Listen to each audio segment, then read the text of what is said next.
Hey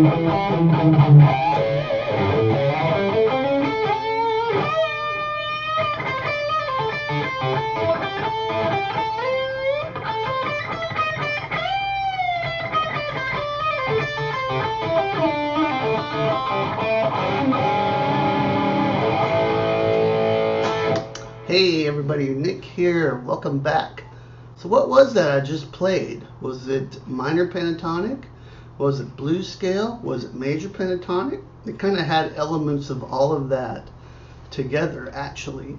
And that's what I want to talk about in this video, is that players like Michael Schenker, Jimmy Page, Leslie West from Mountain, lots of rock-based players will combine elements of minor pentatonic and major pentatonic together.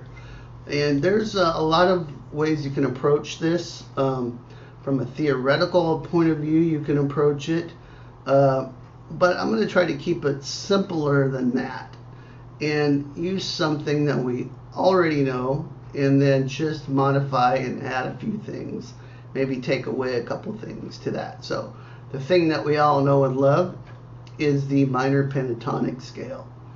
And so we're going to get into how to just take that scale and then add a few things to it, approach it as a rock player, and see if we can kind of get this mishmash of major pentatonic, minor pentatonic, and blues scale stuff going.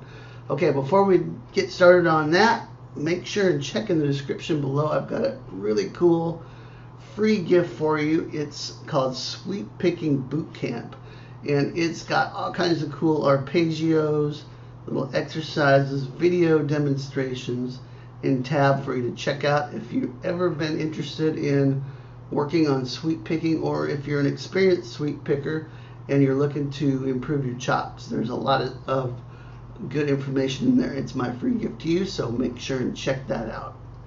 Okay, so let's get to this now. The reason I'm doing this video really is because I had some questions about why this works. I was doing a Michael Schenker based video not too long ago, and there's some licks in there that sound almost like they're major pentatonic, but then there's obviously the blues scale in there too. So how does that all work together? A lot of it depends on context. So we'll talk about context in a minute, because that's really the key to making this sound right, to making sure it sounds as good as it can sound.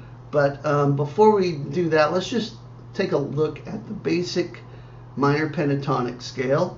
Okay, I'm not going to assume everybody knows this. So just in case you don't, we're in the key of A here.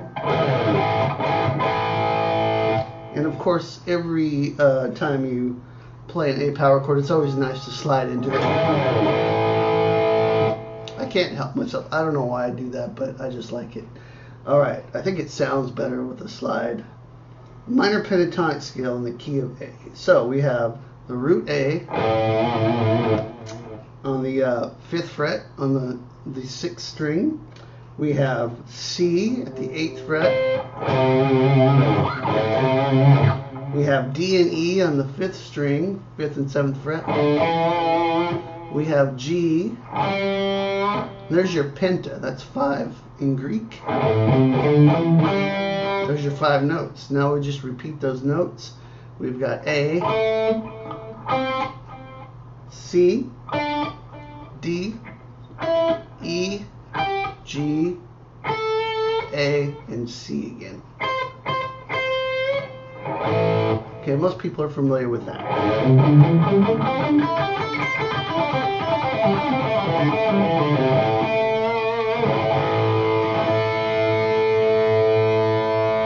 And if I play that over an A power chord, I get that sound. It sounds like the minor pentatonic scale, which is used in rock and blues and metal and all, you know, it's used in just about every genre to some degree. But as a rock player, if you approach this scale by making a couple little modifications to it in the right context, you can get some of these cool sounds. So one way to hear this right away is just to take a basic pentatonic lick like this and add the major third to it. Modify it a little bit. So I'm going, that's the first lick, is 5 to 7 on the G, and then root note on the 7th fret, D string. If we change that to 5 and 6 on the G string, now we get a whole different sound because we're playing the major third from the major scale, or the major pentatonic. The major third in the key of A is C sharp.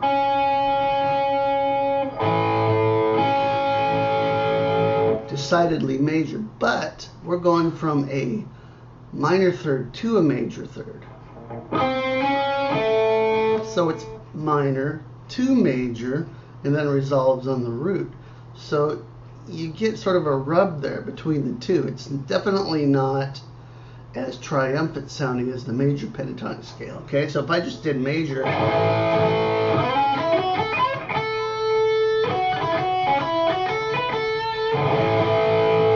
I did that same sort of lick, but now I use notes from the minor pentatonic scale as well.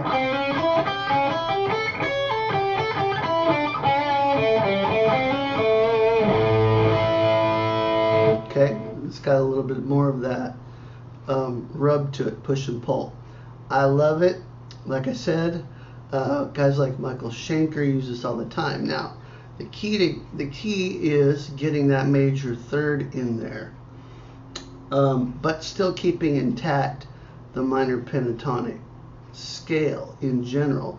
So you can approach this a couple ways. You can replace the minor third with the major third. Okay, if we did that, we would have this. Still keeping the minor pentatonic scale, but replacing the minor third with the major third, you would arrive at this.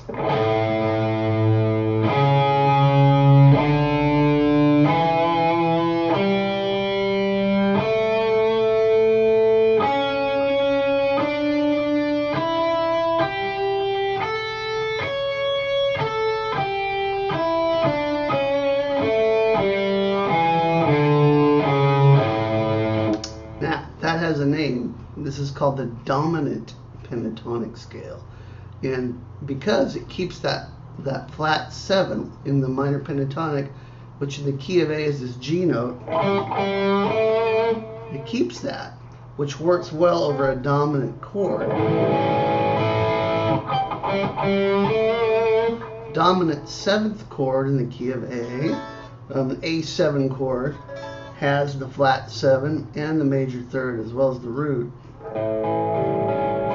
in the 5th. But it has kind of a bluesy sound. This is used in blues music all the time, these type of chords, 7th chords, 9th chords, 13th, different extensions like that from the dominant chord family. But as I said before, I want to focus this on the rock style, to where a lot of times we're playing over power chords.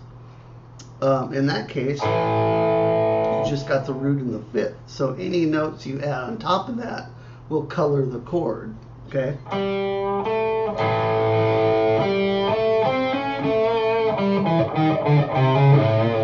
Now what I did just there was I added the flat 5th.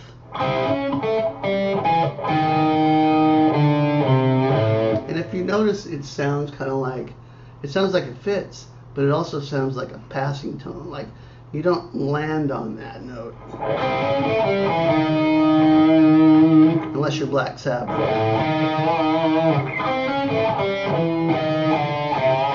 But you can use that traveling from one scale degree to another to kind of fill in the gaps. Now that was a Michael Schenker idea right there.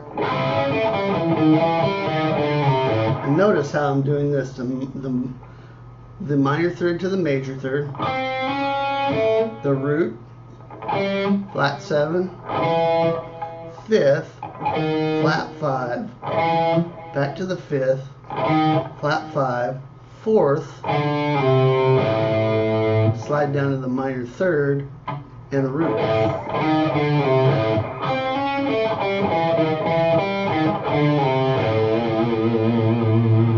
Okay, hopefully that makes sense. Now what you want to do is take this idea of the dominant pentatonic scale. Okay, so we have the minor pentatonic, we have the dominant pentatonic, and now we're also combining that with the blues scale. Okay, so we take that, let me go through that one more time. So minor pentatonic,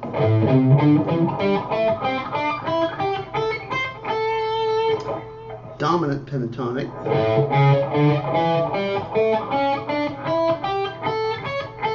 and once again the dominant pentatonic is the same as minor pentatonic, just replace it with the major third. Replace the minor third with the major third.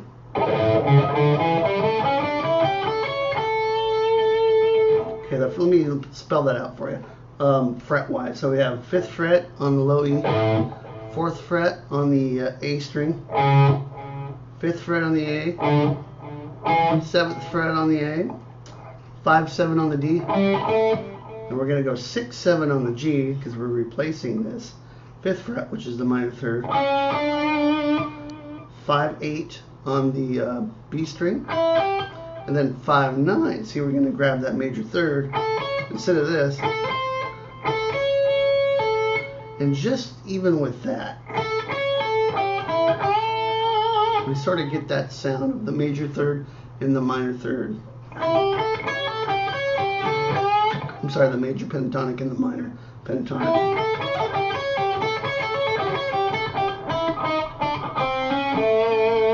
Okay, now if I just combine that with blues scale as well, without really thinking too hard about how this works as far as, okay, now I'm going to play the blues scale. This sort of just can happen naturally in your playing once you get used to combining this. Think of it as all these three scales here as a stew that you can mix together however you want to. Okay. If I add the blues scale, so the blues scale in A, 5, 8 on the low E, 5, 6, 7 on the A, whoops, 5, 7 on the D, 5, 7, A on the G, 5, 8 on the E, I mean the B, and then 5, 8 on the high E. So you get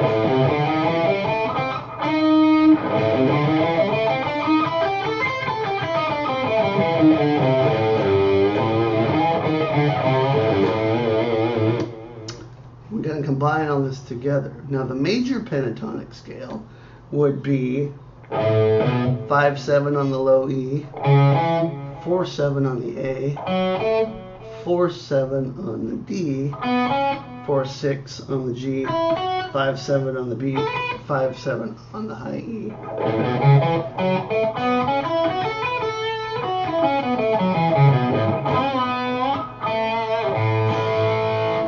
You can have that in mind too if you want, but what I'm recommending as viewing this approach I'm talking about, a la Michael Schenker, as minor pentatonic with a couple of additions, adding the major third in or replacing the minor third, or adding them together, and adding the flat 5 from the blues scale. That's it. So you're really just adding 2 notes, the major third and the flat 5. But how you do that and how you work on this is to go through your different patterns and try to make up licks that combine these things together. So for example, we have this first pattern here, and if I just start up with the minor pentatonic,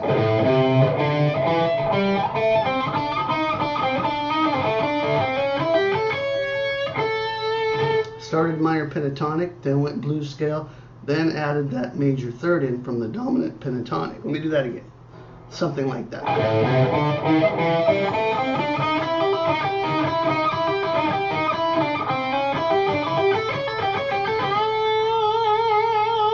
See how all that flows together really nice over like an A power? Hopefully that makes sense. If you move this to different positions on the neck in the key of A, let's say we have We can add in some 9th fret on the G, 810, B, 810, high E. We can now add the minor third to major third here. We can add the flat 5 by playing 10, 11. Here's the flat 5. Pull off the 10, pull up to 8. And that's blues scale. But here's minor third to major third. Combine those together.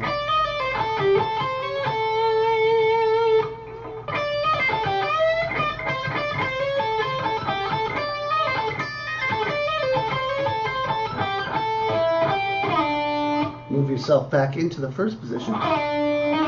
Flat 5.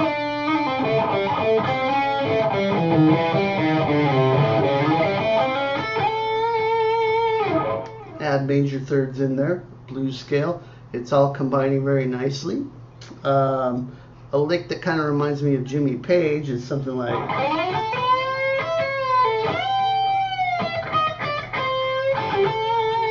where you're bending up this E on the high E string 12th fret. You're bending it a step and a half to G, and then coming down chromatically, which involves the blues scale, but then resolving it with the minor third to major third. That's not the exact lick from Jimmy Page, but kind of reminds me of that, sort of that classic rock thing. And that's really what we're getting at here. Classic rock, hard rock types of phrasing. I think of Slash from Guns N' Roses, players like that. Now, context is everything, as you've heard before, and with lead guitar playing, it very much is the case. And so what we have to be careful of is using something like this, where we have the major third, if the key is decidedly minor. So if we have a minor chord, and we add that major third to it, we get a big time dissonance. Now maybe you want that, and if you do, that's cool. But this type of thing, if you just think about how it feels, it's kind of up sounding, it's positive, it's got a happy vibe, which is going to clash with your minor chord. So I would say try this out over power chord based stuff. If you listen to Into the Arena, I just did a lesson on that. Into the Arena by Michael Schenker. He's playing over power chords, and he's using all this type of stuff here over that, and it sounds great because he's coloring the chords. The chord's not limiting him to what he can play. If those were minor chords, it would sound totally different. It wouldn't work at all. And just so you can hear this, I've got a little loop. Hopefully you can hear this. I'm just going to play over an A power chord.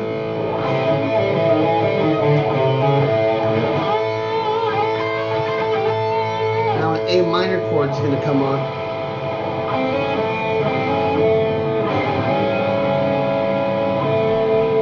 Hopefully you can hear that's not a pleasant sound. So all to say that context very important here. I would, to work on this, guys, I would just set up a little chord loop of just a power chord, or even a keyboard, just having a keyboard play an A note, and then practice playing and combining the minor pentatonic with the dominant pentatonic with the blues scale. Combine those three things, and then you'll be in good stead. And what I'll do is I will put in the description below a little PDF for you guys with those three scales in the first position here, so you can mess around with that. But then take that and expand that to all the other positions that you can think of, and then of course move it to different keys. Okay, so simple yet somewhat complex. To get a handle on this, if you haven't already, well worth doing, because whenever you're in this sort of classic rock, hard rock kind of thing, you can run out of ideas really quick just with minor pentatonic. So if you've got these extra stuff in your toolbox, it's really going to help you shine. All right, well, I hope you enjoyed that, and I'll see you next time. Make sure and grab that free sweet picking guide down below. Rock on.